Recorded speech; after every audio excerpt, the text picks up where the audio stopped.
আর এটাও বলা হচ্ছে যে উঠে পড়ুন, পরে ছেড়ে দেবো। এটাকে কেজি ধরে মানুষ নিয়ে যাওয়া হচ্ছে। আপনাকে কি সরকারকে দেখাতে হবে যে কতটা মানুষ আপনি নিয়ে যেতে পেরেছেন? পশ্চিমবঙ্গে পুলিশ দেখিয়ে দিল যে কাঁটাতার আলাদা হতে পারে, কিন্তু দেশ জুড়ে, রাজ্য জুড়ে, সারা পৃথিবী জুড়ে পুলিশের চরিত্র একই। তারা সবসময় রাষ্ট্রের পদলেহন করে।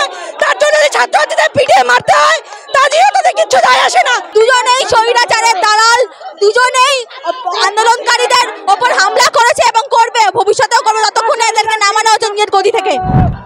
মমতা বন্দ্যোপাধ্যায়ের পুলিশ আজকে বাংলাদেশ দূতাবাসে যেতে দিল না, এটা প্রমাণ করছে মমতা হাসিনা সমস্ত স্বৈরতান্ত্রিক সরকার ছাত্রদের আওয়াজকে ভয় পায়।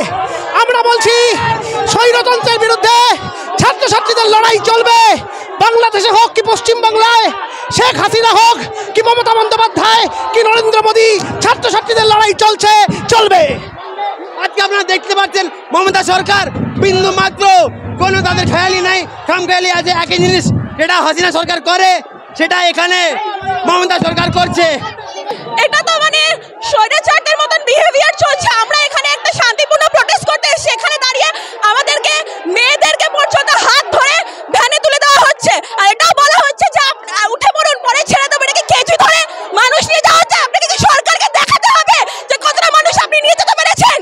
দুজন তো সেম, ওরাও স্টুডেন্ট হত্যা করে, এখানেও স্টুডেন্ট হত্যা করে। এখানে সকলে মিলে আমরা শান্তিপূর্ণ একটা আন্দোলন করতে নেমেছিলাম। এখানে যদি এরকম ভাবে ব্যারিকেড দিয়ে ছেলে মেয়েদেরকে ওপর তুলে নেওয়া হয় তাহলে দেশেরটা কি হবে? কারা দাঁড়াবে বাংলাদেশের স্টুডেন্টদের পাশে? আবু হত্যার আমরা সঠিক জাস্টিস চাইছি, আর যা যা চলছে আমরা শান্তিপূর্ণ যাতে করে আমাদের আন্দোলনটা করতে দেওয়া হয় এটা দাবি রাখছি। আমার নাম আহেলি। ছাত্র সমাজের বিরুদ্ধে এরকম অত্যাচার চলছে, আমরা এটা মানছি না। এটাই বাংলাদেশের যে ছাত্র সমাজ তাদের উপর যে অত্যাচার চলছে, তাদেরকে নির্বিচারে হত্যা করা হচ্ছে। আমাদের এখানেও অবস্থা খুব একটা আলাদা নয়। আমরা রাস্তায় নেমেছি ছাত্র সমাজের, পুলিশ বরাবরই একই রকম। কিছু বলার নেই, বাংলাদেশে অলরেডি 100 জনের মতো ছাত্রছাত্রীরা শহীদ হয়েছে। তারপরে পশ্চিমবঙ্গে পুলিশ দেখিয়ে দিল যে কাঁটাতার আলাদা হতে পারে, কিন্তু দেশ জুড়ে, রাজ্য জুড়ে, সারা পৃথিবী জুড়ে পুলিশের চরিত্র একই। তারা সবসময় রাষ্ট্রের পদলেহন করে। তার জন্য ছাত্রছাত্রীদের পিটিয়ে মারতে হয়, তা দিয়ে তাদের কিছু যায় আসে না। আজকে সেটা আবারও প্রমাণিত হলো। কারণ বাংলাদেশে যেমন ছাত্রছাত্রীরা শান্তিপূর্ণভাবে আন্দোলন করছিল, তারপরেও তাদের গুলি খেতে হয়েছে। আর আজকে পুলিশ আটকেছে, পুলিশই জানে যে কেন করেছে। তারা হয়তো চায় না যে ছাত্রছাত্রীরা ঐক্যবদ্ধ হোক, ঐক্যবদ্ধ হয়ে আন্দোলন করুক। এক স্বৈরাচারী রাষ্ট্রের দালাল আর এক স্বৈরাচারিণী মমতা ব্যানার্জি, তার পুলিশ আমাদের আটকাচ্ছে। সুতরাং স্বৈরাচারীতে এদের মধ্যে কোনো ফারাক নেই, বিশ্ব রাজনীতিতে আন্তর্জাতিকভাবে দালালিতে এদের কোনো ফারাক নেই। এরা প্রত্যেকেই ছাত্র হত্যাকারী, এরা প্রত্যেকেই কিন্তু শ্রমিক কৃষকের খুনে তারা হাত রাঙাচ্ছে। এরা সমানভাবে অত্যাচারী এবং স্বৈরাচারী শাসক, এদের মধ্যে কোনো ফারাক নেই। এরা মহিলা হলেও এরা কিন্তু পুরুষতন্ত্রকে বাহন করছে। একটা শান্তিপূর্ণভাবে আমরা মিছিল করে যেতে চেয়েছিলাম, কিন্তু অদ্ভুতভাবে বাংলাদেশে ছাত্র হত্যা হচ্ছে।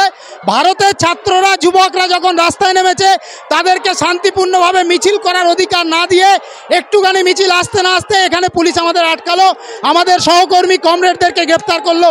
অত্যন্ত ধিক্কারজনক ঘটনা, এর আমরা তীব্র নিন্দা করছি। এবং সে দেশের যে আওয়ামী লীগের সরকার যেভাবে ছাত্রদের ওপর আক্রমণ এনেছে, ঠিক একইভাবে ভারতবর্ষে এই পশ্চিমবঙ্গের সরকারের পুলিশ তারাও কিন্তু একইভাবে ছাত্রদের ওপর আক্রমণ আনছে। এটা অত্যন্ত নক্কারজনক। এটার বিরুদ্ধে আমরা থামবো না, আমরা মিছিল করব।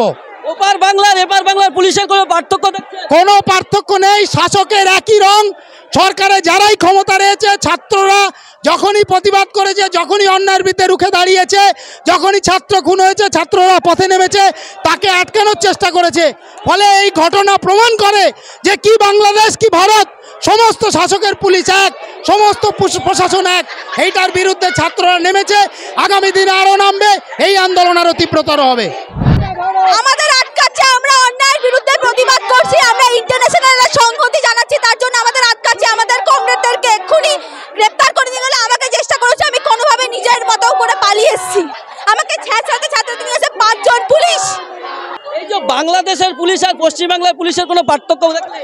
একটুও পার্থক্য নেই, দুজনেই স্বৈরাচারের দালাল, দুজনেই আন্দোলনকারীদের ওপর হামলা করেছে এবং করবে, ভবিষ্যতেও করবে যতক্ষণ এদেরকে নামানো হচ্ছে নিজের গদি থেকে। পুলিশ কি ছাত্রদের ভয় পাচ্ছে? হতে পারে ছাত্রদের ভয় পাচ্ছে বলে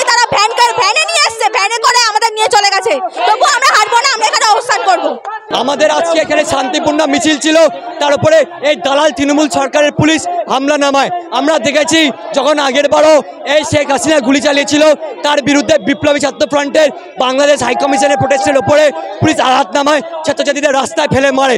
আজকে আবার এই পুলিশ যে একই কাণ্ড করছে। আমরা এর বিরুদ্ধে প্রতিবাদে আরও সরব পাবো এবং তার সাথে সাথে শেখ হাসিনার মতো স্বৈরাচারী নেত্রীকে অবিলম্বে আমরা পদত্যাগ চাইছি বাংলাদেশ থেকে। আবারও বলতে হয় যে এটা ভারতবর্ষ, এই বাংলাদেশের সঙ্গে এর কোনো পার্থক্য আমরা দেখতে পাচ্ছি না। যেখানে বাংলাদেশে ছাত্ররা শহীদ হচ্ছে, যেখানে আন্দোলনে উত্তাল, সেখানে আমরা ভারতবর্ষে পশ্চিমবঙ্গের পুলিশ সেই একই কায়দায় ছাত্রদেরকে টেনে হিঁচড়ে গ্রেপ্তার করলো। আমাদেরকে গ্রেপ্তার করেছে, আমাদের সাথীদের গ্রেপ্তার করেছে। ফলে এই আন্দোলন এখানে কোনোভাবে থেমে থাকবে না, এই আন্দোলন আরও চলবে। ঘটনা আজকে দিনের আলোর মতো পরিষ্কার। সাধারণ ছাত্রছাত্রীরা রাস্তায়, তাদেরকে পুলিশ এবং আওয়ামী লীগের সন্ত্রাসীরা হত্যা করছে। আজকে আমরা পশ্চিমবঙ্গের ছাত্ররা ওই আন্দোলনকারী ছাত্রদের পাশে দাঁড়িয়ে এই লড়াই করতে এসেছিলাম। শান্তিপূর্ণ বিক্ষোভ, কোনো আমাদের কাছে লাঠি সোটা নেই। এই রাষ্ট্রের পুলিশ, এই মমতার পুলিশ আন্দোলনকে এইভাবে স্তব্ধ করছে। আমরা ধিক্কার জানাই। ওই আবু সাঈদদের আমরা পাশে আছি, ওই বাংলাদেশের ছাত্রদের আমরা পাশে আছি। আর এই মমতার নির্লজ্জতাকে, রাজ্যের সরকারের নির্লজ্জতাকে আমরা ধিক্কার জানাই।